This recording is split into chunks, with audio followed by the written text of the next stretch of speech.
Salut, j'espère que tu vas bien et que tu es en pleine forme. Je suis très heureux parce que je viens tout juste d'aménager dans mon tout nouveau cabinet à Bordeaux, dans Bordeaux Centre.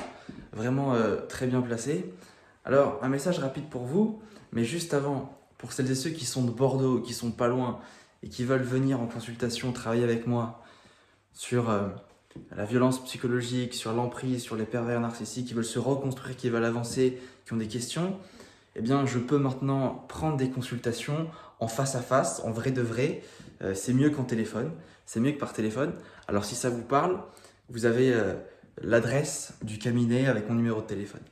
Alors, aujourd'hui, je voulais vous parler d'une chose importante, une erreur qu'on répète sans arrêt et que beaucoup répètent sans arrêt. Après un pervers narcissique, on a souvent cette croyance que si on a attiré le pervers narcissique, c'est parce qu'on a une faille, c'est parce qu'on a des failles, c'est parce qu'on a des faiblesses, et que le pervers narcissique, il a vu ses faiblesses, il a vu ses failles, et c'est ça qui l'a attiré. Et donc, qu'est-ce qui se passe? Nous, en tant que victimes, on se met à voir ce qui ne va pas chez nous. On se dit, tiens, voilà, si j'ai attiré cette personne, c'est parce que j'ai une dépendance affective, c'est parce que j'ai pas assez de caractère, c'est parce que je sais pas m'affirmer. Et donc, on se focalise sur tout ce qui ne va pas chez nous. Et on est en train de se chercher, de se remémorer dans le passé des expériences de vie qu'on a pu vivre pour essayer d'expliquer cette attirance, le fait que le pervers narcissique soit rentré dans notre vie. Je vais vous le dire, oui, on a des failles, oui, on a des faiblesses, oui, ça a sans doute attiré le pervers narcissique, mais la vraie raison, ce qui attire vraiment un pervers narcissique, c'est pas nos faiblesses au début, c'est pas nos failles, c'est nos forces.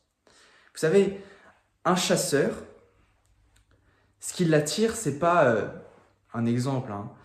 Imaginons un lion qui soit allongé, complètement détendu, endormi. Le chasseur, bon, là c'est très facile pour lui d'aller le tuer et de l'abattre. Les chasseurs, ce qu'ils aiment, c'est quoi? C'est l'adrénaline, c'est le fait de se dire, je vais aller chercher une proie qui est pas si facile que ça. Une proie qui a des qualités, une proie qui a de la vie. Eh bien, le pervers narcissique, c'est exactement pareil. C'est-à-dire qu'il va aller chercher une victime, une proie qui a beaucoup de caractère, qui a beaucoup de vie, qu'il admire. Parce que oui, le pervers narcissique, il vous admire, il nous admire tous. Et je crois que le vrai message dans tout ça, c'est de se dire, au contraire, on a beaucoup de force.